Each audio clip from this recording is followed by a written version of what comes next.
Hi, I'm Fazia Costi, and today we are speaking with Paul Zohav. He is the author of Marriage and Communication Recipes for Life. So, welcome to the show, Paul. Thank you for allowing me to participate. Oh, I'm really excited to talk to you because so many people, well, we all have relationships, but not everyone is an expert in communication. So, it's always nice to get some tips and tricks on how to maybe better those relationships over time. So having an expert like yourself on the show, I think is very helpful. So would you be willing to share a little bit about your background and how you got into what you do now? Well, some 33 years ago, I started out as a domestic violence counselor Wow, that's at a quite brand the new communication. I had a brand new counseling education degree from the University of Virginia, and I set out to make a difference. And I found out that, well, in those days, domestic abuse was so prevalent, even as it is today. And I started classes for perpetrators of domestic violence. And after maybe 2 years of doing this, I learned how about if I prevent it rather than treat it? I would ask myself the question, what if present would make the difference in the lives of the people who came to be in my class? right. And after that, I also became a professional chaplain, working in hospitals and in hospice. Oh, And wow. over the past 30 years, I've looked for what if present would make a difference. And communication was the first answer. Relationship skills, the second answer. And to the point where I've boiled it all down to a marriage and communication recipes for life, which is formatted as a cookbook. It is not a chapter book. You're not supposed to read it from cover to cover. Just look for the recipe, the cake that you're most interested in making, and do that. Come back Can you later for explain other that? recipes. Can you explain that a little bit further? Like, what if I'm looking for the recipe of how to have a specific conversation with somebody? Is there a recipe for that? You start with recipe number one. That's how, recipe number one is basically how to open up communication with anybody. Okay. And there are what I call the five gifts of starting your sentences with yes and. Five gifts. And they Okay. are, first of all, when you start your sentence with yes, you're no longer reacting. Number one, And you're reacting not is great projecting, when the right? light turns red. Stop. I want you to stop. Don't think about it. It takes too long. Then you run into me. So, first gift, going from reacting to responding. Mm-hmm. Second gift, you've established a connection with the word yes. Third, they know they've been heard. You've received their communication. So with a relationship established, using your intelligence and they know they don't have to repeat themselves, you go on with, and let's pick a time to talk about that. Yes, how would this affect our future? Yes, and let's grab a cup of coffee and sit down and discuss this. Anything after your and is your future. You maintain Hey, your, I like that. I like that. All right. you never give up your hands of the steering wheel of your moment. So you're not really saying no, you're just opening up the door for the next step in the communication. Yeah, no's by themselves will break us. A no with an and create us. I tell the couples until you get used to yes ands, someone out there in the world says, you ask them for something, they say no. And you go, and you don't react, you don't explain, you don't defend, you don't justify, you don't rationalize. When they say no, you say, and So you're what would connected. be an appropriate response after the and if you say yes versus no? Well, in the world, there are people used to the world of no, but in your family or relationships, you're talking to your children, for instance, a teenager who comes to you and says, I really want this really expensive item. It's important to me. I really, really need it. And as a parent, responsible parent, you say, yes, I'm listening, just like that. And they feel heard, they feel respected, And then you gather the information that you need to be an appropriate parent for a teenager. If you react to your teenager, you never really know what's going on. That expensive thing that's really so bright and shiny may actually be a symptom of how they're feeling about themselves and their relationships. And you won't know that unless you just listen and invites conversation. No's and buts, shut it down. Very interesting. And when you are saying yes and when you are saying no, you're acknowledging this person, you're appreciating this person, and then you're taking this relationship to the next level. So at every point where there's a need for communication, you can use the yes and the no. Yeah. And And you also have you also have the phrase, hang on a second. Imagine you're in a staff meeting or your team leader is explaining something, or you're in the military and your officer is explaining something, and you don't really understand something they said. So rather than doing, I'll ask someone else after the meeting's over and figure out what the hell he said, you which go, is a lot. hang on a second. I'm not sure I understand your third point. I'm not clear about that. Could you please talk about that? So the person, the officer, the manager, the person feels you're listening, which is always a good idea. They know that they get a chance to, explain something that's very important for the functioning of your organization or your team or your military unit, and life goes on. Basically, anything that separates you from the person in front of you gets yes or hang on a second. Don't let the train leave the station without you being on board. I like Yes. that. You do Like like, that. breakfast. How about breakfast, says someone. You go, yes, how about scrambled eggs? What kind of eggs? Yes, and with Swiss cheese. Uh-huh. Anything else? Yes, and I'd like some hash browns too. Yes, So yes, yes, and yes. not every personality is going to be that, agreeable. Does the personality of the individual make a difference in using these techniques, or does it really work with anybody and everybody? I would say yes, and remember yes, and one of the things we'll do, and it's in the book too, is to become aware of your personality type. The Myers-Briggs personality type indicator, when you take the quiz at 16personalities.com, you'll get a report with 4 letters and 4 percentages.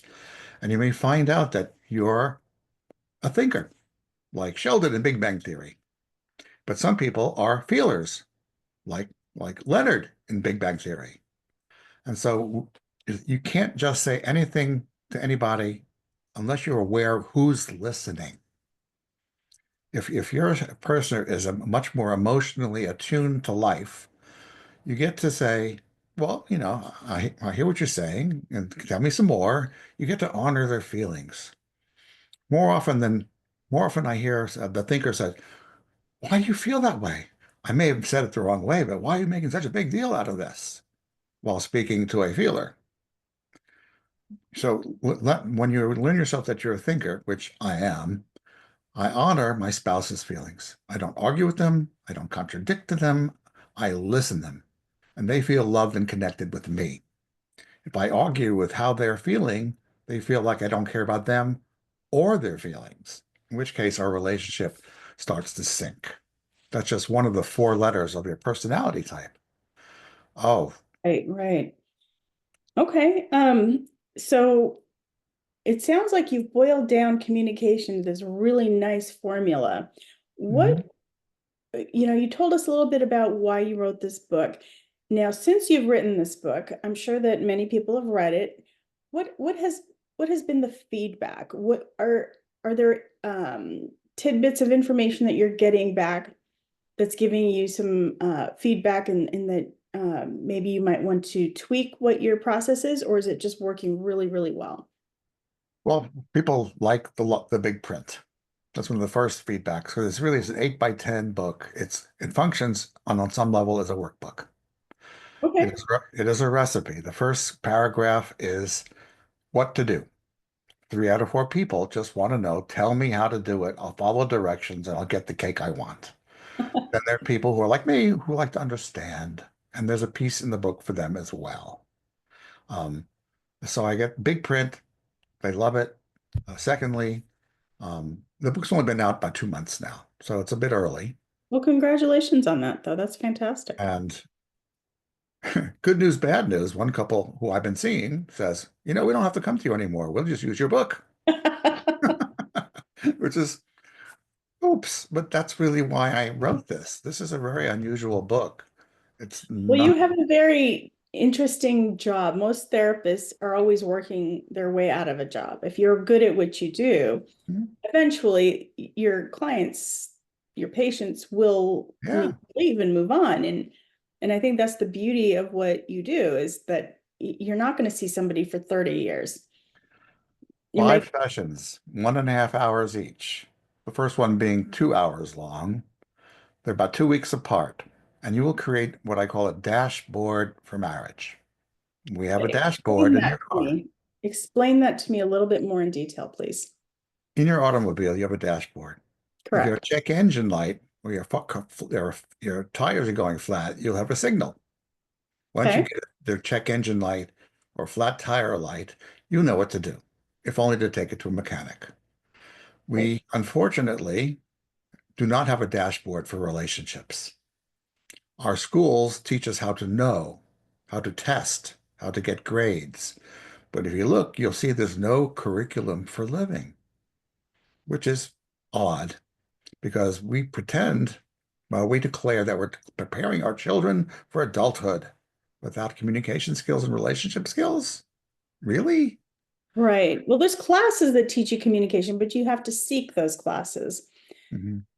And usually, typically, people come to me when their bind gets even more uncomfortable. They're separated. They're declared if we don't get some help, we're done. Um, Pain sells. It is the fact that, and when they read my website, marriageandcommunication.com, there's 8 videos, there's blogs, there's 25 reviews. I encourage people to review my website and get some of the stuff they already need and to establish a meeting with me. Um, and of course, now they have the book to refer to. It's a great wedding gift. Why give people, silverware and dishes when you can give them the gift of communication? Sure. And I see people from premarital, just about to get married, to well into their 80s, married for 54 years, and they still want to learn how to do it. That's Empty fantastic. nesters, premarital, young couples, distressed couples. There's nearly no age limit on marriage and communication skills. So, in a family relationship, in a spousal relationship, you have that commitment and you want to improve that relationship. You want to work on that relationship. But that's not always the case in a work environment. Sometimes you're put in a work Hmm. environment where you have, numerous types of personalities that you have to work with in order to keep your job. Hmm. How is there anything that you would ask people to do differently in a work environment than a home environment to improve those communication skills? Well, the tools are pretty much the same. Because if your employee brings their troubled marriage to work, your performance and productivity start to sink. When your staff members, managers cannot communicate with mutual honor and respect, and they spend more time in disputation than collaboration, it starts to get even more expensive. So the skills, for instance, yes ands, is a key to creating a collaborative, cooperative, productive atmosphere at work. I would be thrilled to come in, zoom in, show up, and in an hour, you will begin to transform your corporate morale, job retention, job satisfaction, productivity, performance. And the bottom line is if you support hmm, your workers, your bottom line will take care of itself. And is it using the same formula, the yes and no and in the workplace as well? So Yeah, basically, I the mean, same formula, just different relationships with the people. context shift somewhat. So, your manager says, from now on, the company policy is XYZ. Okay. and you're not exactly understanding what you just heard, and you're the employee, responsibly you say, hang on a second, manager. I'm not completely sure about what is my role in this new policy. And then you listen. So the yes and supports the us. So I understand how, that would work if you don't fully understand something. What if you take it to the next level and you just flat out have people that disagree? They just don't want the same thing. How do you resolve something like that? Well, at work, the overall source is the organization, its goals, its mission statement. Right. And then when you reach a point where you just can't, participate, then you have a choice. Do everything you can. Go to human resources, work with them. They may send you to me. I'll work with them. And if it's really a can't, then you may have to look to change jobs. So You would that also be the same for a home environment? I mean, there's certain relationships you really just don't want to sever, like parent-child relationships. You really just want to keep those intact. And if you don't have the same, view of how to deal with something, you truly have a disagreement on how something needs to be handled or how something needs to be addressed. How do you handle that conflict? Well, first, I look to restructure, help them restructure how they communicate, their relationship. Um, Can you give me an example?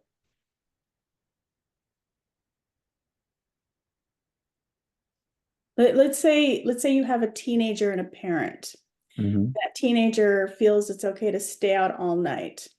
And that's just they feel that they should have that right. They're 16 years old and they can drive now and they need that freedom. And a parent says no, for your safety and for your future. Uh, you need to be home at 10 o'clock in the evenings. And they just have this dispute. How do you resolve something like that? Or can you? It takes a little work, but it starts with yes and. They say, I want to stand up till 2 o'clock at night. And you as a parent don't feel safe about their safety. I have Right. said to my own daughter, you know, you may hate me for a week, but you get to do X, Y, Z. I will never compromise your health and safety. And as while you're a minor, under the age of 18 at least, I get the last word. I promise to listen to you. You will be heard, you'll be honored, you're respected. But ultimately, my word is the one, the buck stops here. Until you're an adult and in charge of your own life, the buck stops with me, your parent. There's a, there's the whole, everybody remembers the time when the parent says, well, you can't wear that. Change your clothes. Yeah. Um, And and they every go, teenager tries it out. Every teenager they'll say, boundaries. it's not safe. You say to your beautiful, adorable male or female, and they'll say, well, I'm safe. I'll be with all my friends at the mall. And you say, yes, and I will never compromise your health and safety. Ever, ever, ever. Change your clothes. You can hate me for a week. That's fine. I will never compromise your health and safety. If you want to stay over at your friend's house, I need to have a conversation with their parents to know that you will be safe.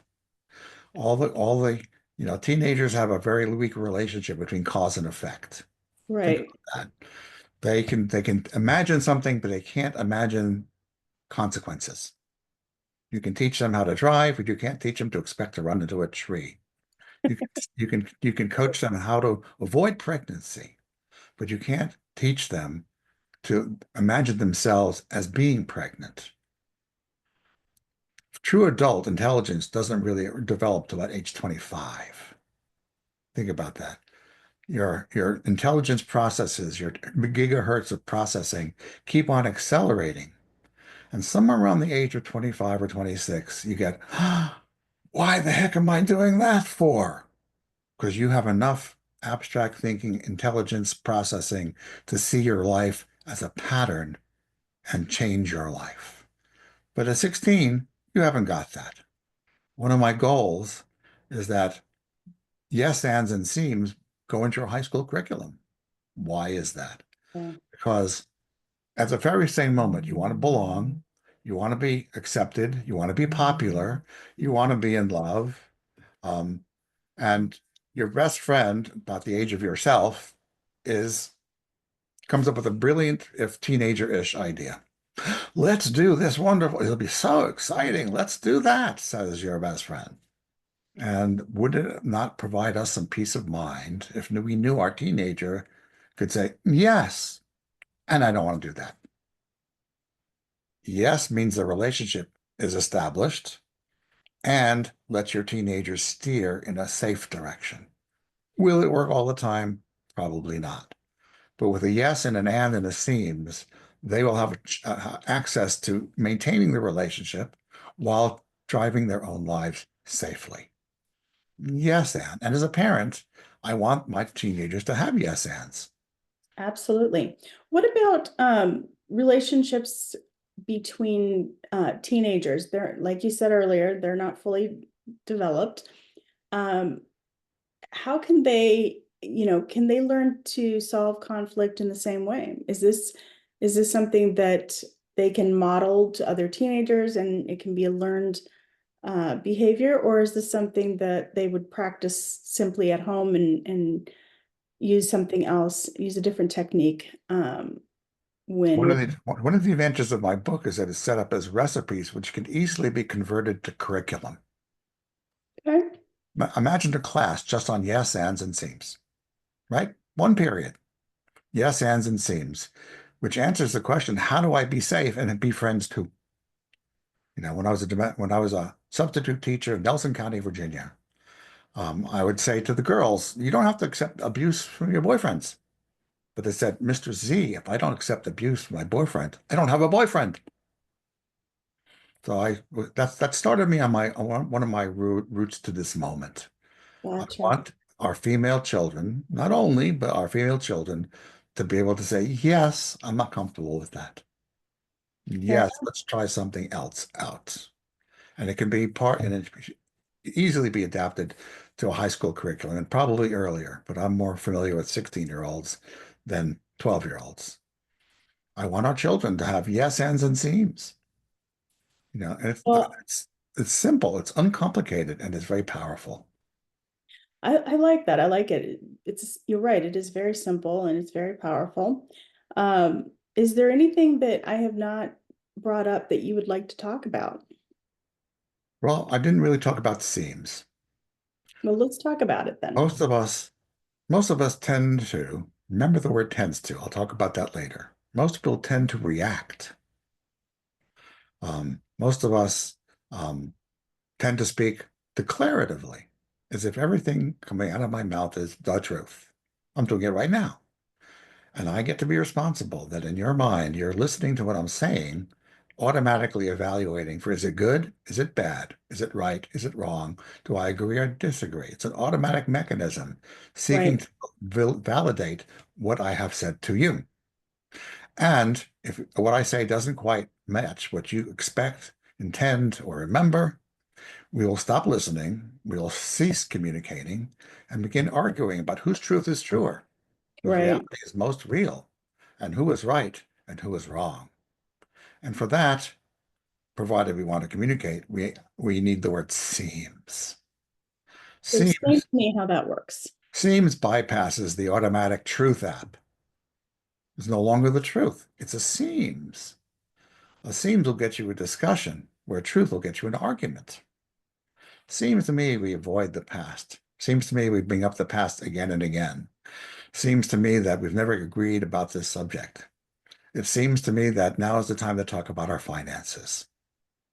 So it seems will get you a discussion where speaking truthfully will get you an argument. So you have yes, and we have and we have seems. And with those three pieces in place, we have a good shot at communication. The So, yes and opens up lines of communication. The seems helps us open up lines for discussion. okay, I like that. So this sounds like it's something that you could teach your kids while you're practicing it in your relationship.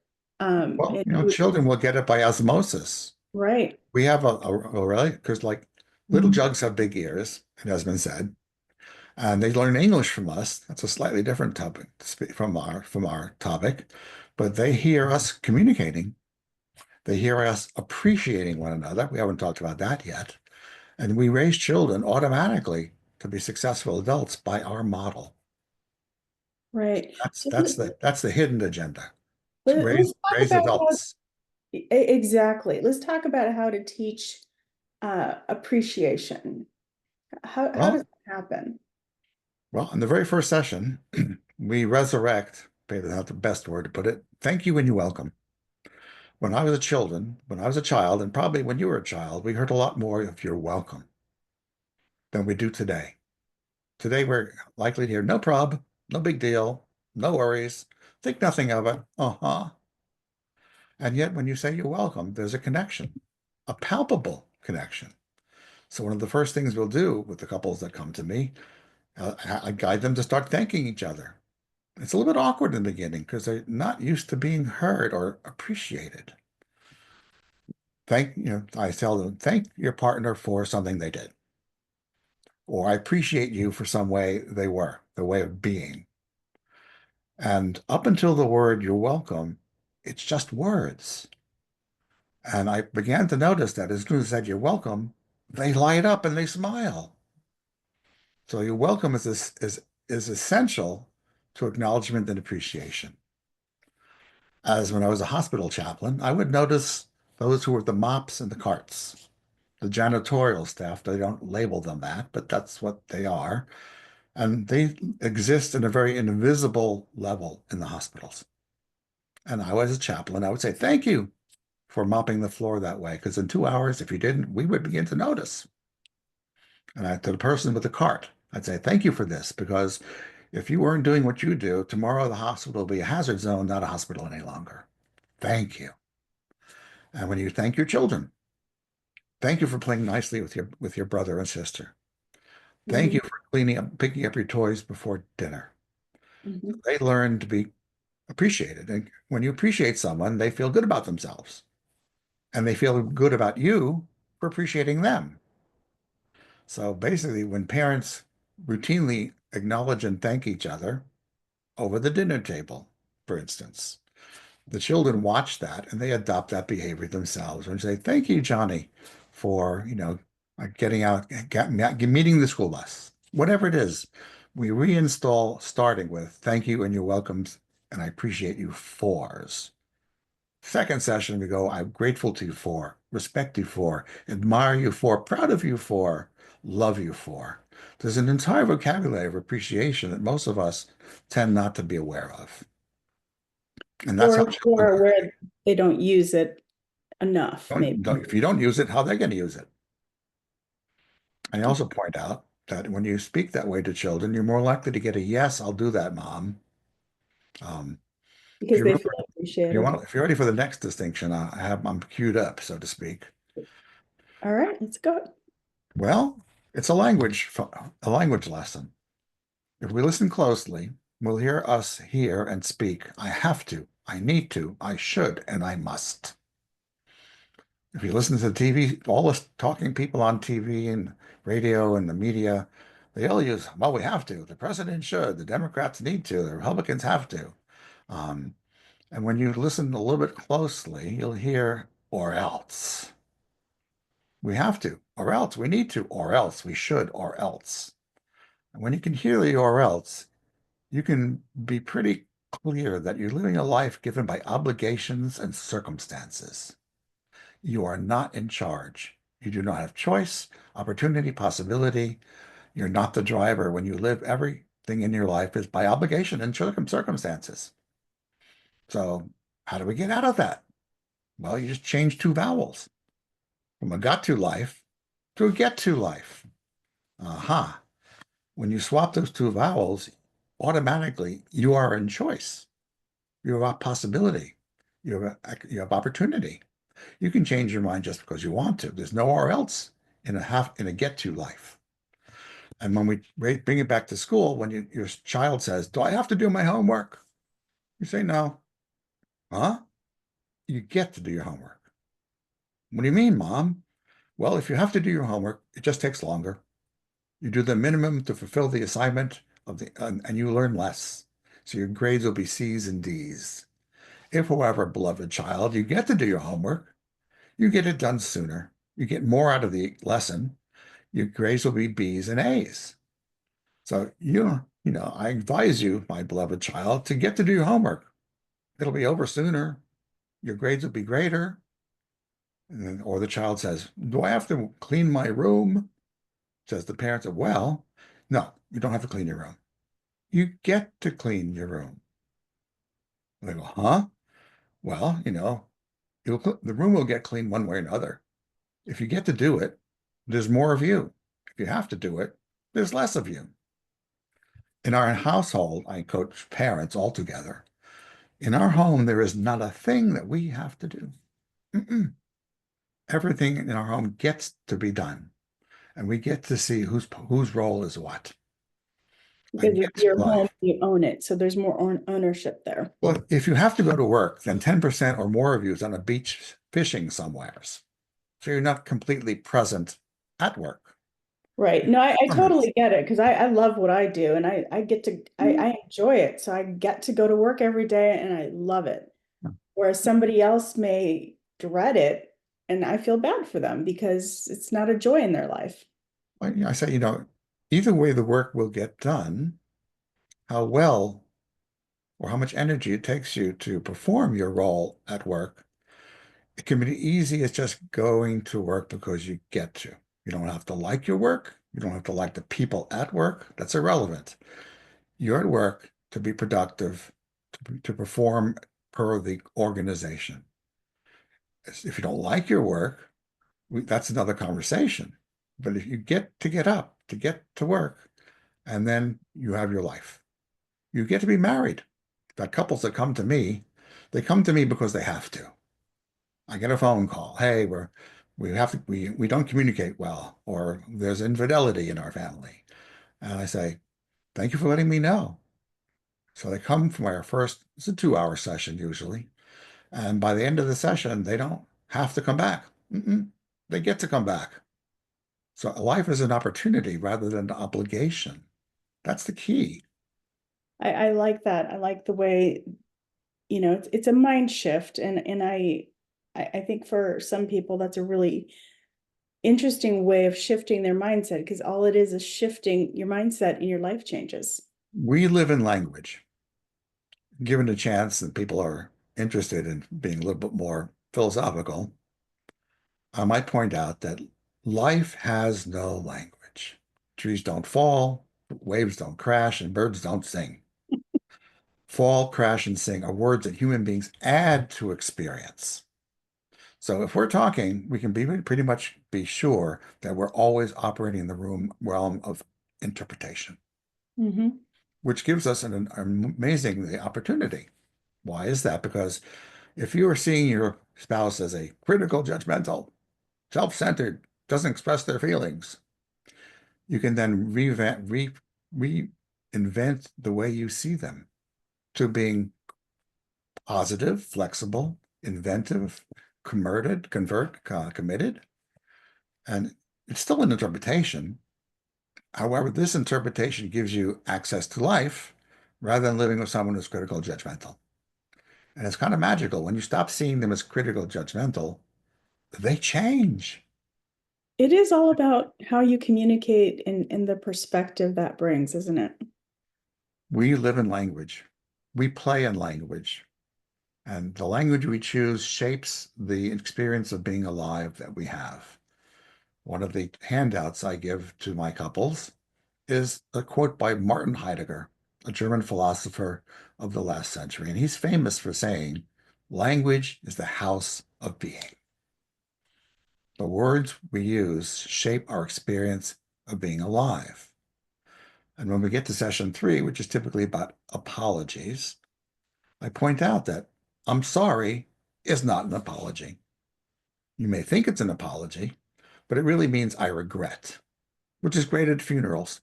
I regret for your loss, but I'm sorry does not make a difference for our relationship. An apology does. So I posit two houses of being, the house of blame me. It's my fault. I'm guilty of that. I'm ashamed. I'll try. That's the language of how sort of being a people that life happens to them.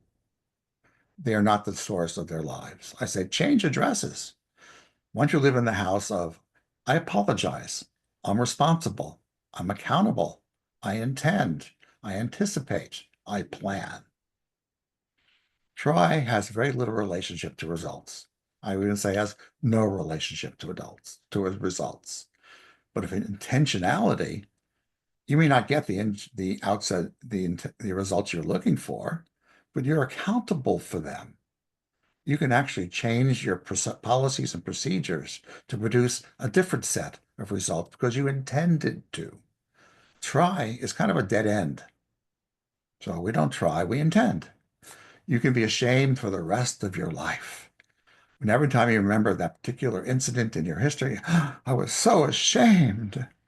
But if you're responsible, you have a path forward. You're response able.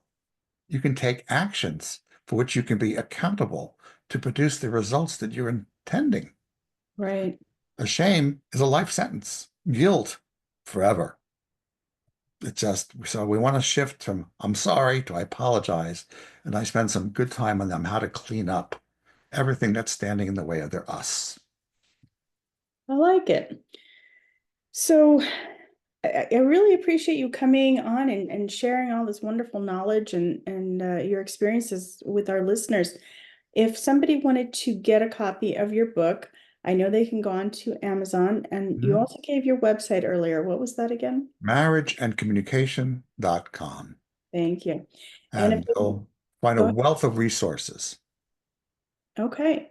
And if they wanted to get in contact with you directly, is there an email or phone number you'd like to give out? All at marriageandcommunication.com. Perfect. Okay. Well, I have one last question for you. Please. What advice would you give your 20-year-old self based on all the knowledge and wonderful information that you currently have on relationships and communication? What do you think you would have needed to know at 20 to maybe bring you to much more successful relationships in your 20s and so on? I would start with self-awareness. I would, at 20 years, you're well at good age to do the Myers-Briggs quiz, which is at 16personalities.com, and get to know that the one you are deeply in love with is an extrovert, but you're not. They want to keep on going out and having social events. You want to have a quiet night at home. So get to know yourself, how you process life, so you don't have to be guilty about it. Um, I made the mistake one time of going to a Grateful Dead concert, which was so loud and so broad and so crowded that it was physically painful. I am easily overstimulated in social environments. I take an aisle seat on an airplane. I don't sit in a middle seat at all. It's just a disaster waiting to happen. So I'd say to my younger self, Paul, get to know how you operate in the world and how that might affect your relationships with the people you fall in love with or the people you work with. I would also encourage him to be aware, how do you feel loved? I'll point them to the Five Love Languages by Gary Chapman. And especially if they're in a relationship, you get to know that the person you're with really feels most love when you appreciate them, when you cuddle with them, when you do acts of service for them. That's my spouse. And once you know how to love them and they learn how to love you, then you move in together. I'd say after the third or fifth date, go to the 16personalities.com, get to know how their mind works, how your mind works. Are you a thinker? Are you a feeler? Are you a sensor? Are you intuitive? So once you know the person you're in love with, it's not means you can't fall in love with them, but there's a lot of information you get to be responsible for, starting with, yes, and I'm not sure I'm comfortable with that. Thank you for sharing that. I appreciate you sharing such personal information. And yeah, the information you gave was absolutely wonderful, and I know that it'll be beneficial to all of our listeners who I'm sure every one of them have some kind of relationship in their life. We all have something. I'll be a speaker at any organization from Rotary Club to um, Raytheon. Awesome. Invite me in, give me half an hour, and I will begin to shift your communication and relationship culture. Guaranteed. Like it. Guaranteed. I love it. Thank you. I appreciate it. Thank you very much, Paul Zohav. And if you're looking to get in touch with me, you can go to my website, executivefunctioncoachaz.com or Hmm. 54mediagroup.com or executivefunctionmagazine.com. If you have any questions, you can also call me at 480-648-1122. And we really appreciate you listening. Without you, this would not be possible. So thank you so much.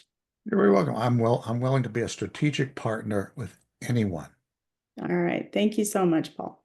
Thanks for having me.